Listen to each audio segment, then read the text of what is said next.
ఓం సూర్యాయ నమః, ఓం బాలవే నమః. మీరు ఆగండి, ఏదన్నా మాట్లాడుకుంటే సర్పంచ్ సీతారామయ్య దగ్గర పోయి మాట్లాడదాం పండి. నాకు ఈ ఊరు కట్టుబాట్లు ఏంటో తెలియదు కానీ ఈ ఊరు సర్పంచ్ దేవుడు అసంటోడని అందరు అనుకోంగి ఇన్నా.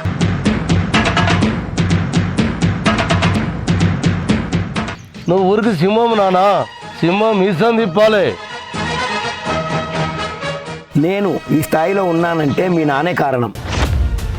సీతారామయ్య, అందరికీ ఒకటే న్యాయం. తప్పు తప్పే, ఒప్పు ఒప్పే. ఏమంటావు? నేను అంటే అంత ఇష్టం ఎందుకు? చీమలకి చక్కెర అంటే ఎందుకు ఇష్టం, ఈగలకు బెల్లం అంటే ఎందుకు ఇష్టం? అందుకే నువ్వు అంటే నాకు ఇష్టం.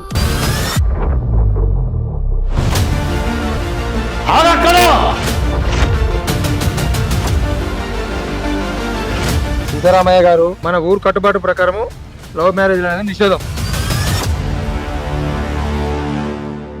మీ కొడుకును ఊళ్ళో ఉంచుకుందామా, బహిష్కరిద్దామా? కాలము ఎప్పుడు ఒక్క తీరే ఉంటుందా? కాలం ఒక్క తిరిగి ఉండకపోవచ్చు, కానీ సీతారామయ్య ఉన్నంత రోజులు ఒక్క తీరే ఉండాలి. ఏంది సత్యం బాబు, మీ నాన్న ఒప్పుకుంటాడన్నావు, ఇలా జరిగింది ఏంటి?